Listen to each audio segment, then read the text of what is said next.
Una nueva entrega de este camino de formación que estamos recorriendo los catequistas de la diócesis de Salto y otros que se han ido sumando también de otras diócesis del Uruguay para leer juntos y comentar el directorio para la catequesis, en este caso el capítulo séptimo, que nos habla de la metodología en la catequesis.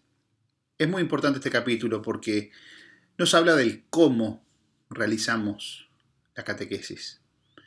Cómo llevamos adelante, con qué herramientas, con qué recursos llevamos adelante esta labor, esta misión, que es de toda la iglesia, pero especialmente en los catequistas, de llevar el mensaje de Dios y de llevar a Dios a nuestros hermanos, ayudarlos a recorrer ese camino de iniciación en los misterios de Cristo. Y hablar de metodología, hablar de método, es hablar, por supuesto, de camino. Es una palabra de método que viene de camino. Y podemos distinguir muchas veces lo que es el método de lo que es el contenido. La metodología cumple su misión si respeta una doble fidelidad, dice el directorio, que es la fidelidad a Dios y la fidelidad al hombre. Debemos ser fieles a Dios. Fieles a Dios significa no modificar, no corromper el mensaje. Ser fieles a lo que Dios dice, a lo que Dios quiere, a lo que Dios pide. No desfigurar ese mensaje que tenemos que transmitir. Pero al mismo tiempo hay que ser fieles al hombre. Y fiel al hombre significa no dejar a nadie por el camino.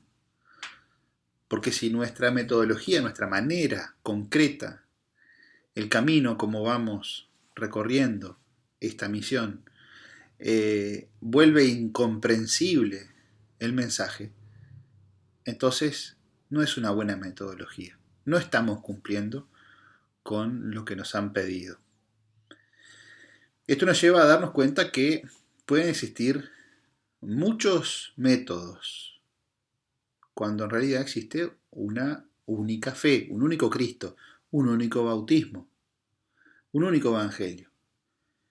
Y de esa manera los muchos métodos, los muchos caminos que vamos eligiendo, de acuerdo a distintas circunstancias, a la persona, a lo que nos toca vivir, a los recursos disponibles, al lugar donde nos encontramos, a la época de la historia donde estamos parados, bueno, no son una debilidad.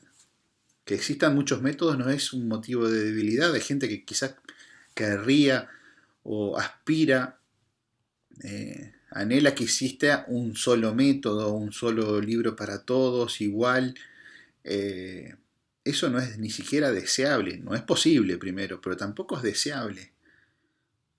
Porque si estamos tratando de ser fieles a Dios y al hombre, distintas circunstancias de vida nos llevan necesariamente a opciones metodológicas distintas. Los recursos que yo uso con un joven no son los mismos quizá que los que uso con un adulto mayor o con un niño. Y no es lo mismo un ambiente que otro, un espacio que otro, una historia de vida que otra. La catequesis que le puedo dar a una persona que está en la cárcel, o una persona que está en el hospital, o una persona que está por recibirse en la facultad. Les tengo que a los tres dar el mismo evangelio, con recursos, con metodologías quizá diferentes.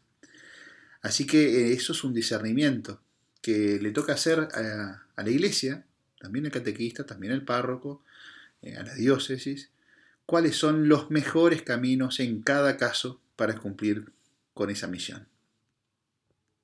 Lo que nunca puede dejarse de lado es que utilicemos el método que utilicemos.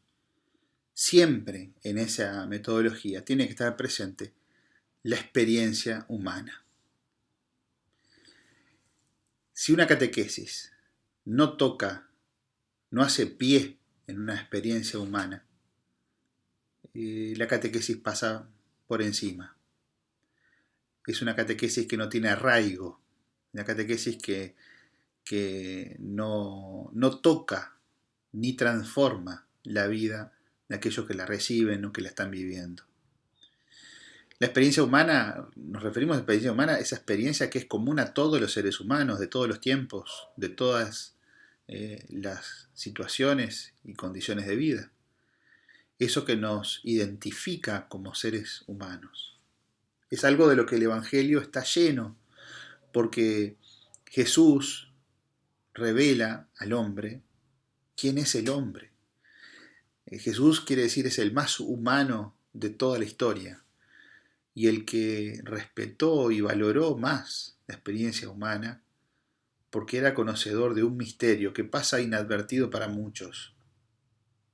El misterio consiste en que en esa experiencia humana, en la tuya, en la mía, en la de todo ser humano, en esa vida humana, está Dios habitando, está Dios presente. La fe no es una cosa que llega a nosotros desde afuera, desde arriba, y se nos pegotea en la vida, se nos adosa a la vida, como si la vida humana fuera una cosa y la experiencia de Dios fuera una cosa diferente. No, a Dios lo buscamos dentro de la vida. A Dios lo descubrimos dentro de la vida. La catequesis, más que agregarnos cosas, nos hace caer en la cuenta de cosas.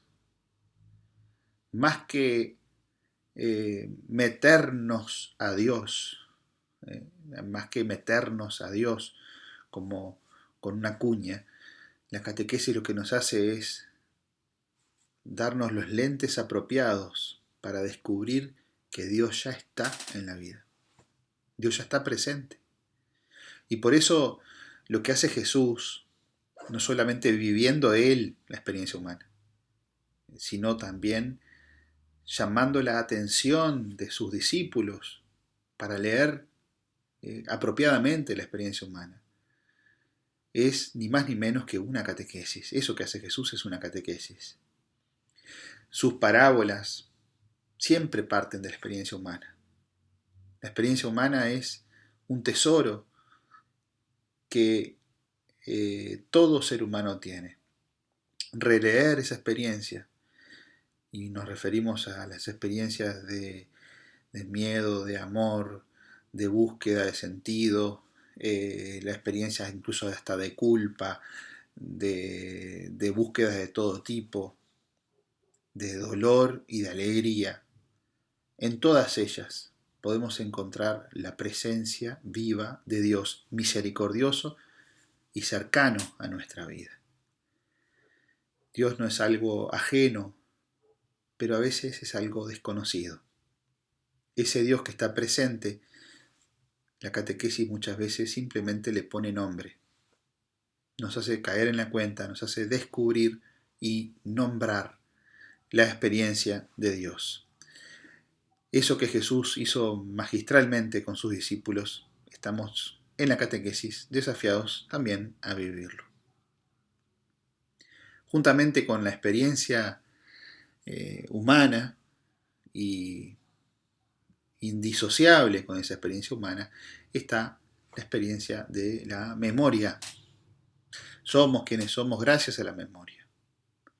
Nuestra identidad está sostenida en la memoria. La identidad personal, y hay muchos que nos pueden dar testimonio de lo que significa que un ser humano que fue fundamental en su vida pierda la memoria y con la memoria pierda los lazos, los vínculos, identifique personas queridas, identifique lugares. Bueno, la memoria sostiene nuestra identidad y la memoria de un pueblo sostiene la identidad del pueblo.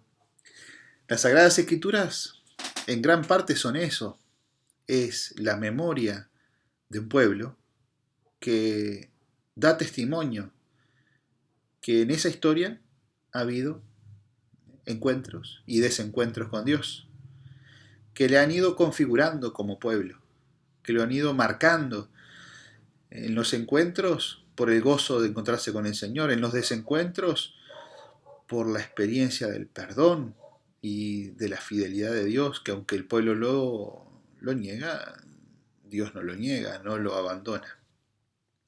En la memoria está contenida toda nuestra vida, y por eso también es importante descubrir que así como existe una historia de salvación, existe también una historia de salvación para cada uno de nosotros. Cada uno de nosotros también experimenta una historia de salvación. En nuestra historia hay momentos claves que marcaron un antes y un después en nuestra relación con Dios. Y por eso, para un catequista, será tan importante ayudar al catecúmeno a releer su propia historia. Es cierto que el pasado no lo podemos cambiar, que las heridas del pasado, las grietas, los momentos de dolor, y también los otros, los buenos, están allí para siempre, que no se modifican, es cierto, es cierto. Pero, al mismo tiempo, tenemos que descubrir que podemos leer esos mismos eventos a una luz diferente, con una luz distinta, con lentes diferentes, y descubrir allí sentidos que permanecían ocultos. Allí donde nos parecía que nunca estuvo Dios, que Dios estaba ausente, a lo mejor el Evangelio nos ayuda a descubrir que sí estaba presente. No donde yo lo buscaba, pero que sí estaba cercano y presente en mi vida. Por otro lado, la memoria también nos ayuda en el sentido del cuerpo, porque del cuerpo que somos la iglesia, ¿verdad? Porque memorizar, por ejemplo, oraciones nos permite rezar juntos, memorizar citas bíblicas, citas fundamentales para mi propia historia, nos ayuda también a nutrir esa memoria con un buen alimento. Pensemos que nosotros ejercitamos quizá mucho menos la memoria ahora que lo hacíamos hace 30 años. Recordamos muy pocos números. Antes teníamos un montón de números en la cabeza. Ahora con el celular recordamos muy pocos números.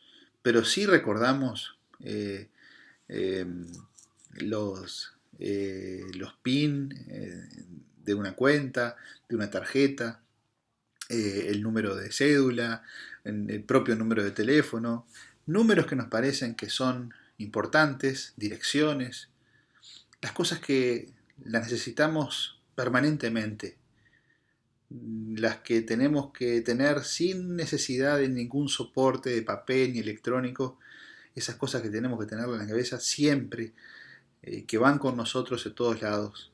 Bueno, ¿por qué no también nutrir esa memoria con cosas que también son importantes, como las palabras mismas de Jesús? Así que es un recurso que no tenemos que despreciar, el de la memorización, sin hacer de eso la herramienta más importante, ni la única, por supuesto que no. Pero no despreciarla es un buen consejo que nos da este directorio.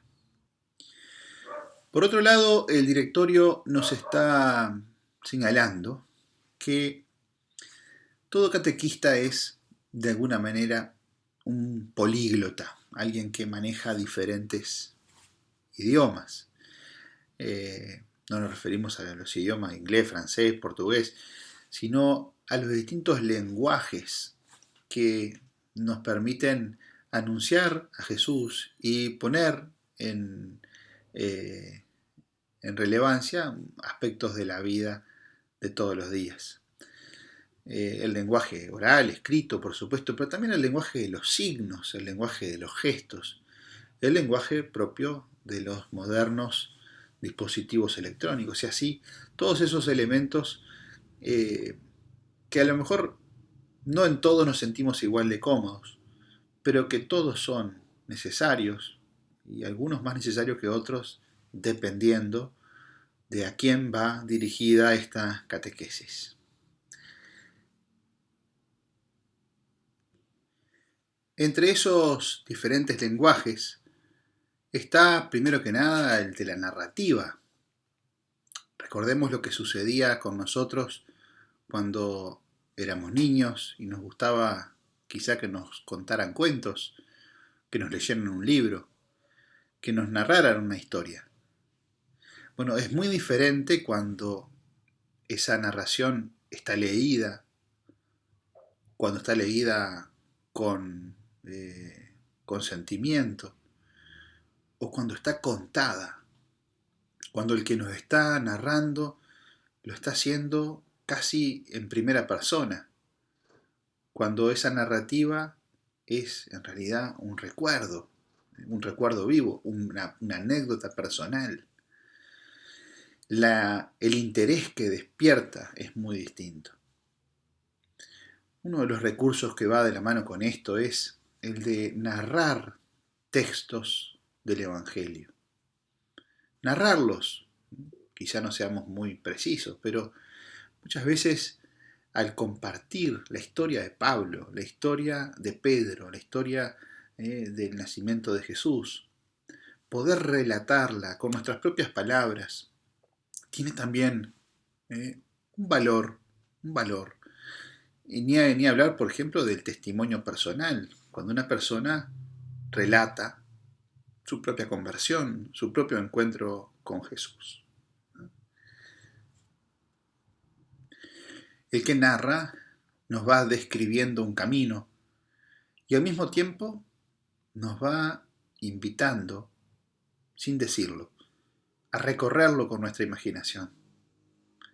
Mientras el relator narra esa historia, nosotros la vamos imaginando por dentro y nos vamos sintiendo también posibles protagonistas, porque quizá también va de la mano con otras historias que hemos vivido nosotros, situaciones parecidas en las que nos hemos enfrentado en la vida. Y la narrativa tiene esa capacidad de unir, ¿no?, los afectos, la memoria, las ideas, los conceptos, pero también las grandes decisiones de la vida. Cuando este recurso está bien utilizado, podemos de verdad tener muchísimo fruto en la catequesis. Junto con el narrar tenemos también el recurso del contemplar. Si la narrativa nos mete dentro de una historia, la contemplación nos pone frente a la belleza. Y en esa contemplación contamos con un tesoro muy grande de expresiones artísticas, de arte sacro, de artistas creyentes, cristianos, católicos también, que han puesto muchas veces en imágenes, en música, en arte, en teatro, en cine, un montón de recursos disponibles también en la catequesis. Pensemos que con un cuadro con una escena bíblica, como puede ser esta que estamos viendo acá, que es Pedro que se está hundiendo en el mar, mientras Jesús, que camina sobre las aguas, lo salva. Frente a una imagen así podemos sencillamente dar una catequesis completa sobre lo que significa la fe, lo que significa la duda, lo que significa confiar, la palabra de Jesús, el poder del Señor. Y en cada gesto, en cada personaje que aparece, podemos sentirnos también identificados y desde allí también hablarle al Señor. Hay muchos recursos para orar con imágenes, al punto que hasta un retiro podemos proponer con una imagen. Miren lo que nos permite una sencilla, nada de sencilla, es una imagen muy bien lograda, una pintura en este caso. Pero con la música, lo mismo, con la música cristiana o con la música en general, con una película, con un corto animado, los recursos cada vez son más y más variados y están allí disponibles también porque a través de la contemplación también llegamos al misterio de Dios. Pintura, música, literatura, teatro, cine y tantas otras formas están disponibles para que nosotros utilicemos esas herramientas para el fin que tiene la catequesis.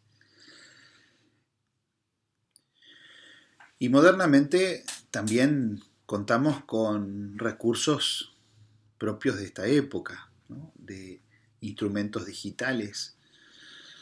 Frente a esto a veces tenemos experiencias de personas que, no sé, experimentan como una resistencia a incorporarlos dentro de la evangelización. Pero si dijimos que la metodología tiene que ser simultáneamente fiel a Dios y fiel al hombre, y lo que tenemos delante es una persona, niño, adolescente, joven, adulto ya, que vive dentro también de este mundo digital, ¿cómo podemos hacer catequesis ignorando todo este mundo? ¿No? Necesariamente hay que incorporarlo. No hay que demonizarlo ni tildarlo de negativo o de peligroso. Son herramientas. Son herramientas que tenemos que saber utilizarlas. Tenemos que familiarizarnos con ellas, tomar de ellos lo que más nos sirve y sacarle el mejor provecho. Aplicarla al fin para el cual hemos sido llamados, que es el anuncio del Evangelio. Así que también los instrumentos digitales y todo lo que viene con esta era está ahí al servicio del anuncio del Evangelio. Por último, dos elementos más, el grupo y el espacio. Por un lado, el valor del grupo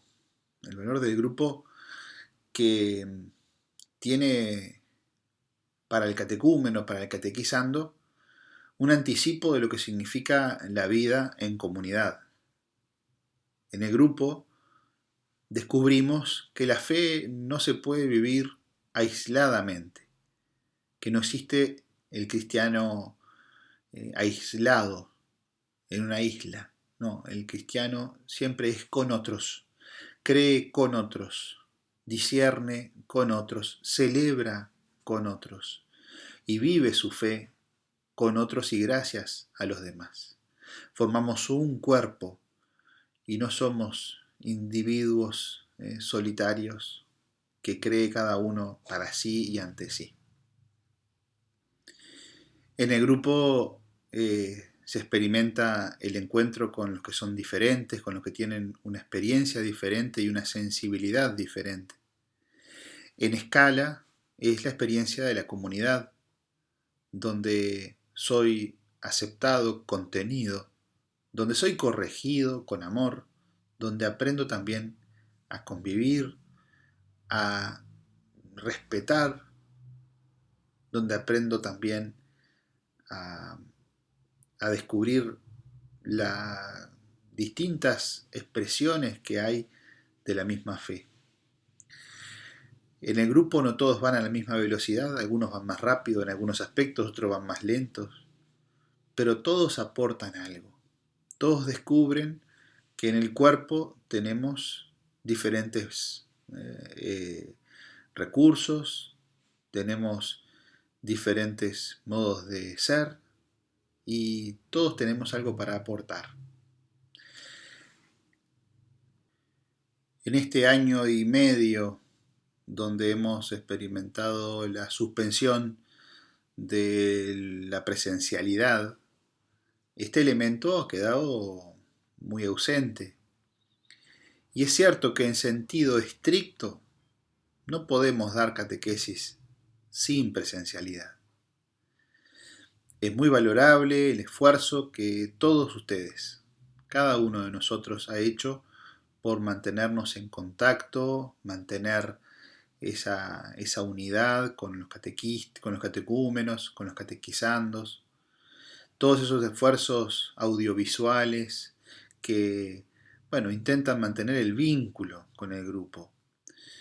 pero lo presencial es insustituible, insustituible.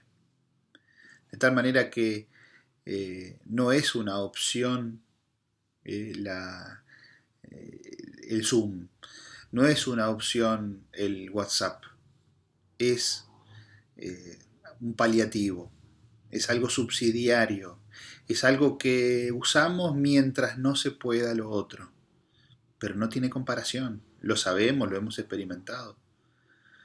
No es lo mismo la experiencia del silencio, cuando estamos en grupo, no es lo mismo el contacto personal, físico, no da lo mismo el Señor, que no tenía todos estos medios, sin embargo, eh, manifestó siempre esa cercanía, ese, ese énfasis en lo corporal, ¿no? Así que mientras no podamos reunirnos, bienvenido todo lo que podamos hacer a distancia, pero no podemos llamarle igualmente catequesis cuando está faltando un elemento esencial, que es la presencia del grupo. Y como la catequesis se trata de cosas muy concretas, y este capítulo en particular, capítulo 7 sobre la metodología, habla de cosas muy concretas que hacen al cómo de la catequesis, también al final habla del espacio, el espacio donde se da la catequesis. No da lo mismo, no es indiferente a la catequesis cómo preparemos ese espacio. Y nosotros, primero que nada, porque esto tiene todo mucho que ver, eh, cuando hablamos de metodología estamos hablando del misterio de la encarnación. Nosotros no somos ángeles, nosotros somos corpóreos, todo nos entra por los sentidos, todo pasa por los sentidos. No da lo mismo entrar a un galpón desordenado, donde ni siquiera están dispuestas ni las sillas, donde hay que andar adivinando dónde se va a poner cada uno. Un espacio, un salón donde no me están esperando, claramente no me están esperando, donde no está todo preparado para la catequesis y donde sobre la marcha vamos manoteando una cosa y otra. Que entrar a un lugar donde ya están en los lugares preparados, donde hay un ambiente, una luz, unos elementos, unas sillas dispuestas de una determinada manera, donde yo siento que acá se preocuparon por preparar un ambiente, por preparar un lugar digno, limpio, ordenado, con belleza también, lindo, acogedor. Hay un mensaje que estoy brindando allí en el vamos, desde el vamos, al comienzo.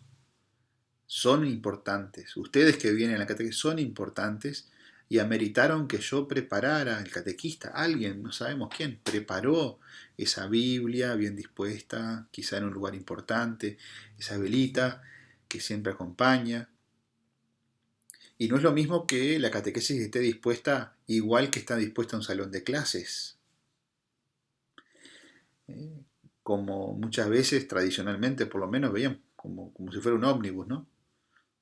Donde yo le miro las nucas a los que están adelante de mí y el que está atrás me mira la nuca a mí y hay otro que me habla de frente y ya con la disposición que tiene eso me está diciendo hay uno que enseña y los otros que aprenden. Distinto es si me encuentro con una disposición circular donde todos nos estamos mirando los rostros, donde lo que decíamos antes, la dimensión del grupo está muy bien marcada, donde todos somos importantes, donde la opinión de todos va a ser importante, donde todos tenemos algo para decir y todos tenemos que escuchar. Y eso simplemente por el modo como yo dispuse las sillas. Y es muy distinto si yo tengo una mesa o un pupitre, vamos a usar una palabra antigua, ¿no? Que me está marcando que yo acá vine a tener una clase, a que si yo simplemente tengo las sillas, que de alguna manera me exponen mucho más corporalmente, pero también me disponen con más libertad a interactuar con los demás. Eh, si las carteleras, si los que me circunda está lleno de información que no tiene nada que ver con la catequesis, o si en cambio todo está de alguna manera ambientado para esa tarea que están cumpliendo en la iglesia. Entonces el espacio muchas veces no es el ideal, lo sabemos. A veces tenemos que dar catequesis en lugares inapropiados, pero en lo posible tenemos que tratar siempre de prestar mucha atención, porque el espacio también está diciendo algo. Y nosotros estamos diciendo algo con el modo como presentamos ese espacio, con el modo como disponemos los elementos que consideramos importantes en ese espacio. Con esto concluimos este capítulo séptimo.